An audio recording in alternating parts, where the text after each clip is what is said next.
Hello, everyone. Happy Thursday. Welcome to this Q&A that I'm doing on Facebook, and also I think it's going on my YouTube channel as well, maybe.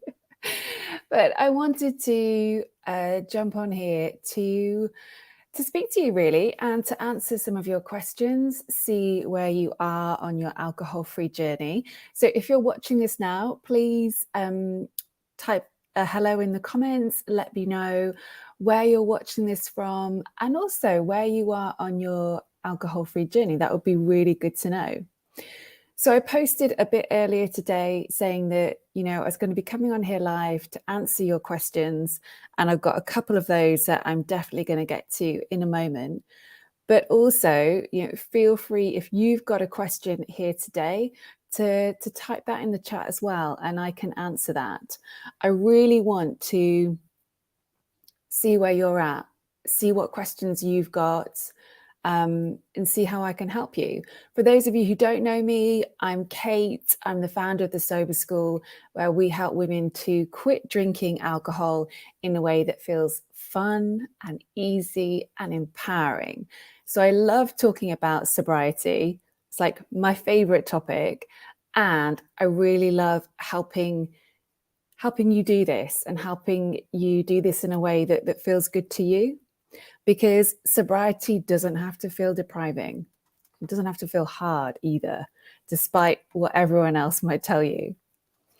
So just whilst I'm waiting for some people to log on and say hi, I thought I'd kick off with just a few things that I wanted to bring to you today. A few questions to ask, because one thing that I've been getting a lot in my inbox over at the Sober School are people who are about to go away on holiday. I know schools have finished or just recently finished. So a lot of people are heading off on holiday, or they've got a big event, a party, an anniversary, a thing to go to. And they're suddenly questioning, do I do this alcohol-free? Should I make an exception? Should I drink? What should I do? And I've got 3 questions for you that I think are really good to journal on as you try and figure out what you're going to do. So my first question for you is, what didn't you like about drinking during your last holiday? Or, if you've got an event coming up, if this is a party you're worried about, what didn't you like about drinking during your last party or your last event? What didn't you like about it? You want to journal on this and get really clear, because when you're wrestling with a decision like this, your brain is going to want to just feed you one side of the story and tell you this very romanticized version of it all through these rose-tinted glasses. And what you want to do is bring your focus back and get a bit of balance, tell the other side of the story. So that means, getting clear on what you didn't like about it the last time you had a holiday, or you went to a party or a barbecue or a wedding, whatever it was. What didn't you like about that the last time you really drank at one? Hello, Jan, by the way. I see you saying hi. Nice to see you as well. So that's my first question. What didn't you like? My second question is, who will benefit from you staying sober on this holiday, at this event? Who will benefit from that? And again, you really want to pause here and think about who in your life will benefit from that. Maybe it's your children, your partner, your friends, or yourself. Well, it will definitely be yourself. But you want to take note of how your drinking does affect so many other people. Because I know that's one of the sneaky thoughts we can have sometimes, that our drinking doesn't bother anyone. But actually it does, even if it's just in the way we show up the next day. And on a holiday in particular, that can really affect the experience of the person who's on holiday with you. And my third question for you on this topic is, are you willing to take a chance and experiment and try something different? And I'll tell you what my thinking is behind this question. The chances are you aren't going on your last ever holiday. This won't be your last ever wedding. You aren't about to have your last ever birthday. This isn't going to be your last ever, whatever it is, barbecue. There are going to be more in the future. So why not take that risk? Take a chance on something different. Because if it's awful and you hate it, fine. You can always go back to drinking next time. But why not collect that experience first? And I'll tell you now, alcohol-free holidays, they are the best. They're a total upgrade. And if you haven't experienced one, it's very hard to know what you're talking about. That's something I quite often talk to my clients about, the fact that we need to make informed decisions. We need to go out there, collect data, collect experiences, and then come home and have a think about what we want to do in future. But you can't figure sobriety out from the sidelines. You can't figure it out when you haven't actually tried it. So those are my 3 tips for you. If you're really wrestling with something that you just can't decide what to do, think about what didn't you like about the last time? Who will benefit from you staying alcohol-free? And are you willing to just take that risk? Really good questions to think about. Okay, so as I said, I posted a little bit earlier on my Facebook page and just asked if anyone had any questions who perhaps couldn't make it here live. So I want to speak to Victoria, who left me a question and said, how do you manage an alcohol-free life when everyone around you drinks? And oh my goodness, I think most of us can relate to this. Most of us have been in this situation and had this thought at some point or another. How do you manage when everyone else drinks? So here's my top tip on this for Victoria and anyone else thinking this way. We want to have a think about is, what are some of the other things that happen in your life that you do that no one else does? So what I'm thinking about here is, perhaps you're vegetarian, but all your friends eat meat. Or you're mad into running, but all your friends think it's really weird that you do these marathons and half marathons and what have you. Or you're very into politics and the other people around you just don't care. Maybe you love, I don't know, classical music and everyone else is into something else. You get my drift. There will be something in your life that you do that other people disapprove of or don't agree with, and yet you do not let that stop you. You don't let that hold you back because you're passionate about it. And what I really want to invite you to step into is to borrow some of that attitude when it comes to alcohol-free living. Because it's a big mistake to think that you can only do this when everyone around you is doing the same thing. If we had that approach to life, like, wow, we'd just all be sheep. We'd all be doing the same thing. You are an individual. You are unique. You can do this even when other people are making different choices. So I really want you to remember that. And the other tip I would have for you, if everyone else in your life drinks, is make sure that you do have a community to go to where you can get support from like-minded people who, really care about this, people who can talk to you in a very supportive way, answer your questions, brainstorm with you. You're really going to benefit from that, from being around like-minded people. And, if anyone wants to come and join my community, as you probably know, I have my Getting Unstuck course that I run a couple of times each year. I'm just in the middle of the July class right now, but the next course will be in October. And that course, I always run it as a group coaching program for this very reason, because it really helps to go through this journey with other people who are literally doing this at the same time as you. So it's about getting that balance of 2 things.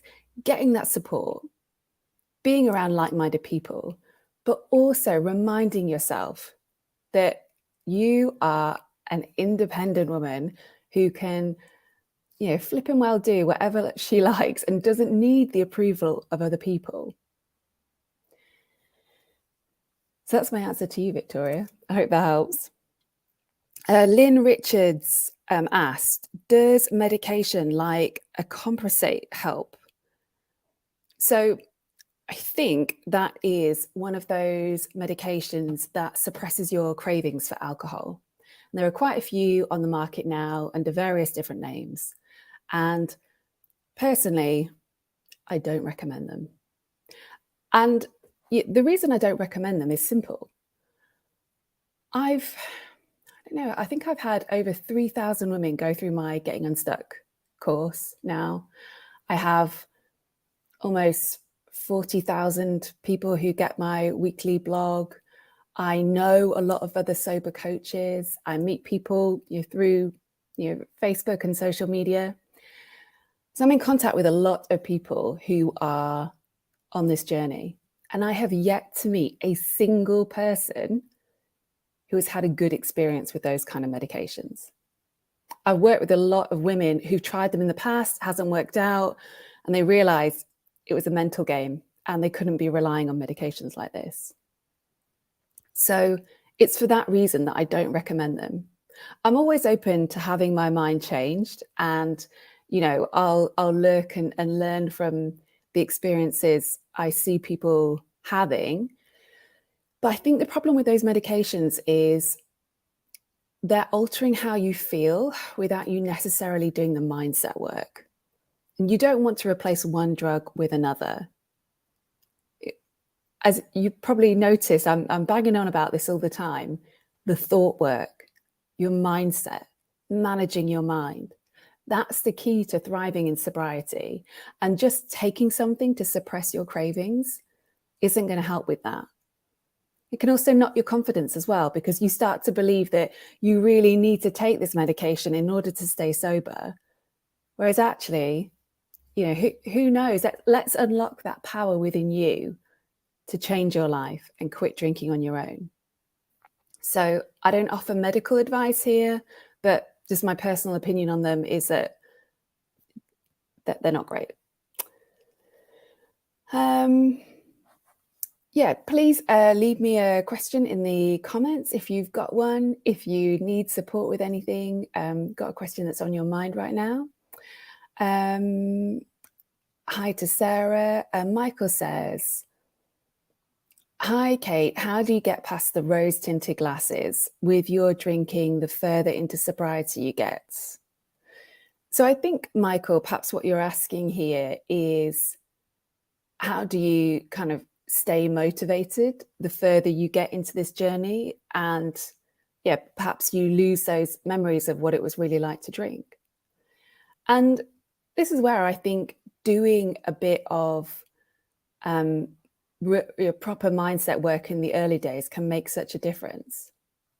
Because my goal with the women I work with is always to get them to a place where they say, why would I want to drink? Like, what would be the benefit of that?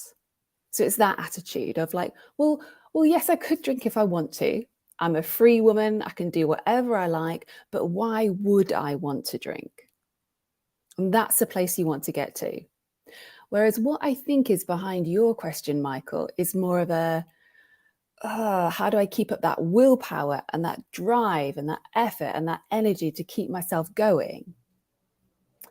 And truthfully, you want to get out of that after a certain point. Because yes, your memories will fade. Your memories of that last hangover and the shame and the regrets that you felt, they will fade. But if you can dig deep and start looking at, well, why was I drinking? What was I using it for? What can I do instead? How else can I manage my thoughts, manage my life? Then you can get to this place where you really think, why would I drink? Like, what would be the point of it? I mean, that's how I feel nowadays. You couldn't pay me enough to drink alcohol, because I just can't see the point in it. Same as you couldn't pay me enough to smoke. I don't see the point in that either. And that's the kind of relationship we want to have with it. So yeah, I think my tips for you would be to think a bit about why you used to drink, and if there's anything there that's still pulling you back to it. Really analyze those thoughts. So I think I have answered most of the questions that have come in so far.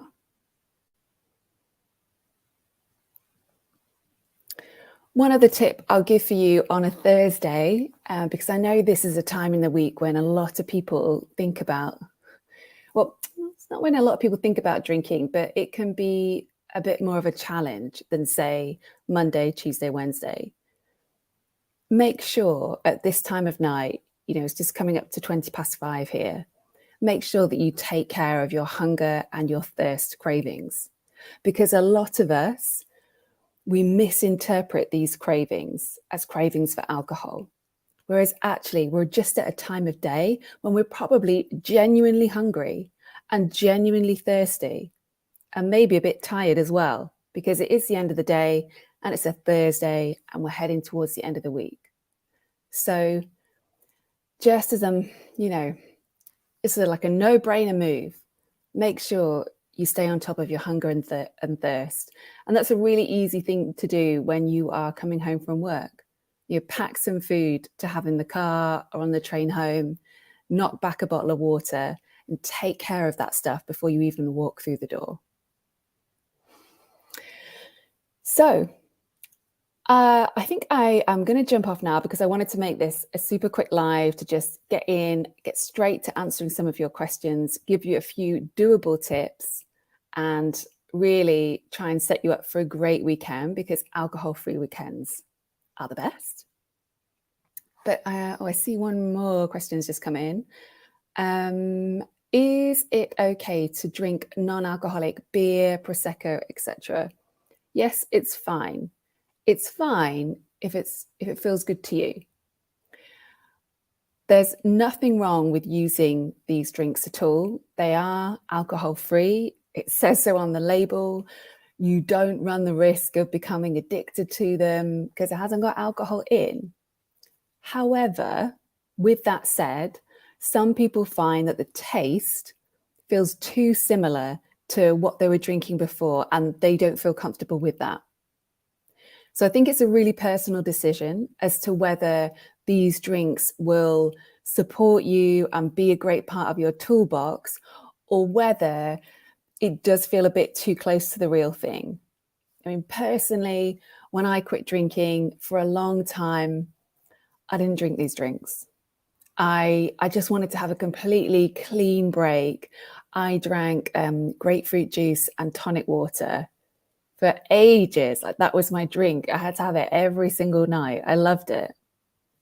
I still have that every now and then. It's still a favorite of mine. But nowadays I do drink alcohol-free beers because I like the taste. I like that savory taste. And I do sometimes have alcohol-free wines. Not those so much, or you can get some sparkling teas and alcohol-free Proseccos and things like that. But it's such a personal decision, and sometimes this stuff isn't very logical. So I think my advice would be to try it, and you will pretty quickly get a sense as to whether it's your cup of tea or not. I've got clients I've worked with who I really think wouldn't be sober today if they hadn't stumbled across these grown-up adult drinks that they just love the taste of. I think there's something about an alcohol-free beer as well on a hot summer's day when you've got people around, maybe at a barbecue. It just feels very sociable. It can feel very normal, I suppose. You might find people don't even notice that you've got an alcohol-free beer. So for all those reasons, a lot of people really like them, but many others just prefer to make a clean break of things. Cool. Thank you for joining me for this live. I am doing lives every Thursday. Next week, I'll do it on my Instagram page because I have a sort of different following over there. So I'll be doing a live on Instagram next Thursday, and then I'll be back here in 2 weeks' time to answer more questions. I'm going to try and get into a slightly better habit of doing Facebook Q&As because I do like doing them. They're really fun. So thank you, everyone. Have a great Thursday and a fantastic weekend ahead. And I'll speak to you again soon.